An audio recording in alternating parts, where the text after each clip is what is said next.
Iranian Americans for Liberty organization firmly denounces the recent territorial assertions made by the United Arab Emirates (UAE) over the Iranian islands of Abu Musa, Greater Toom, and Lesser Toom. We also criticize the backing these unfounded claims have received from the European Union and the Gulf Cooperation Council.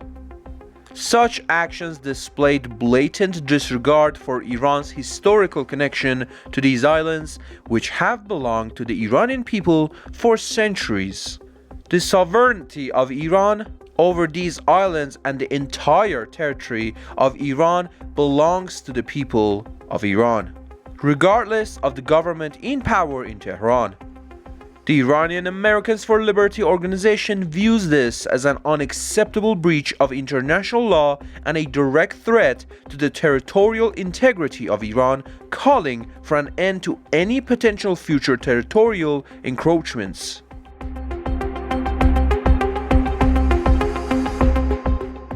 Nasrin Shahkarami, mother of 16-year-old Nika Shahkarami, who was brutally killed by the security forces of the Islamic Republic during the 2022 Iranian national uprising, was arrested on October 16th and transferred to Khurramabad prison. Her sister Aida Shahkarami has been subjected to repeated interrogations. The Iranian Americans for Liberty will bring these injustices and the ongoing pressure on victims' families to the attention of United States Congress members and lawmakers, dedicating all its resources to holding the Islamic Republic accountable.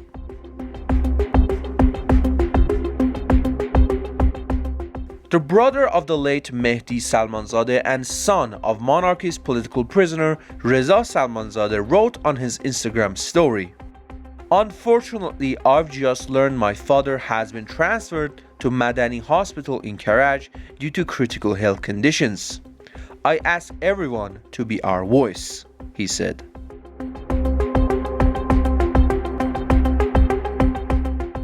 Shakila Monfared, a monarchist political prisoner held in Evin prison, has been denied phone contact with her family and lawyer since October 7th.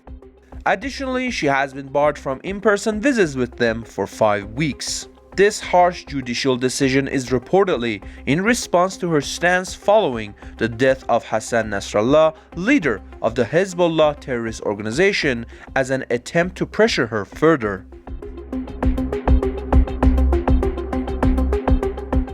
Arsham Rezai, a monarchist political prisoner held in Evin prison, has been denied proper medical treatment despite suffering from a severe ear infection and damage. His mother, Keshvar Rezai, shared an update on her Instagram account revealing the worsening condition of his ear. She explained that Arsham had repeatedly informed prison officials about his infection over the past few weeks, but his pleas were ignored.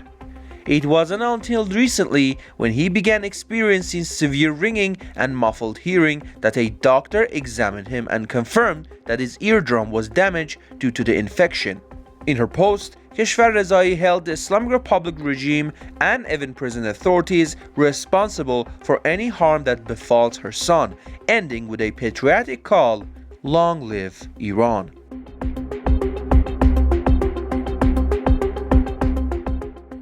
Mahvash Sabit Shahriyari, a former member of the leadership group of the Baha'i community in Iran known as the Yaran Iran, is currently serving her sentence in Evin prison and has been denied access to specialized medical care despite her deteriorating health. A source close to her family reported that the 72-year-old prisoner suffers from lung disease and respiratory issues. Despite her poor physical condition, she has not been granted the necessary specialized medical attention or transferred to an external medical facility for treatment.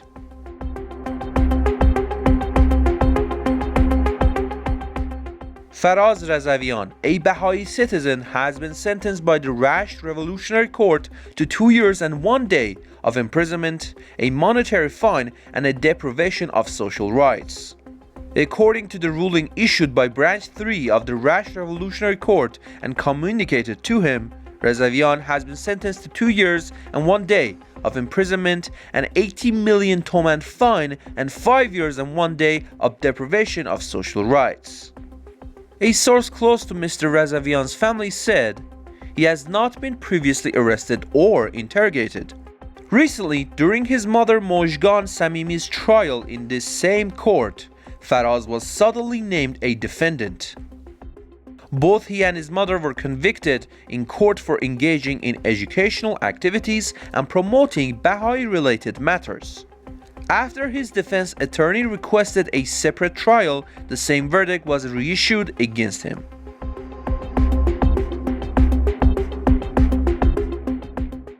Waliullah Qadamian, a 67-year-old imprisoned Baha'i in Evin prison, is being denied medical leave despite suffering from multiple health conditions. A source close to his family confirmed that Mr. Qadamian is showing signs possibly indicative of tuberculosis or pneumonia, and his health is deteriorating. Since October 1st, he has been sent to the hospital several times, but due to poor coordination by prison authorities, these attempts failed. Finally, on October 7th, tests were conducted. But Mr. Qadamian was quickly returned to prison with results expected in the coming weeks.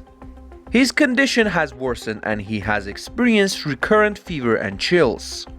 The prison's medical team has determined that treating him inside the overcrowded prison is dangerous, especially given the risks of viral infections. Despite approval from the prison doctor and other officials, the assistant prosecutor and judicial representative have denied his request for medical leave. The family's continued efforts to secure treatment for him have also been unsuccessful, heightening their concerns. Previously, Waliullah Qadamian was sentenced to 2 years in prison by the Tehran Court of Appeals in October 2022.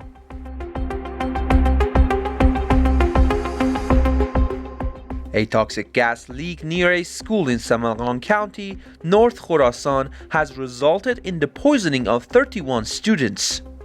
The affected students were immediately taken to the hospital for treatment. Local authorities are investigating the source of the gas and the circumstances surrounding the incident, but no further details have been provided about the cause or the current condition of the students. The event has raised concerns among parents and residents who are demanding answers about the safety measures in place for schools in the area.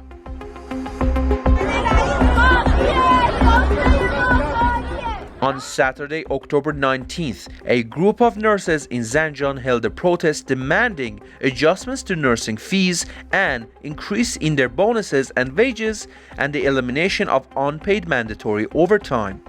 The protest reflects growing frustration among healthcare workers over working conditions and compensation, with participants calling for immediate reforms to address their concerns.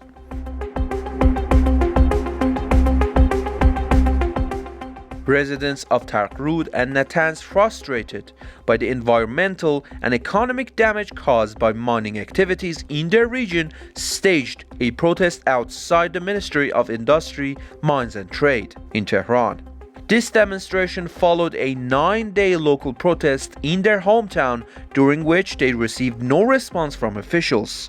The protesters demanded the cessation of these mining operations, citing serious harm to the environment, natural resources, and their livelihoods as a result of the ongoing activities.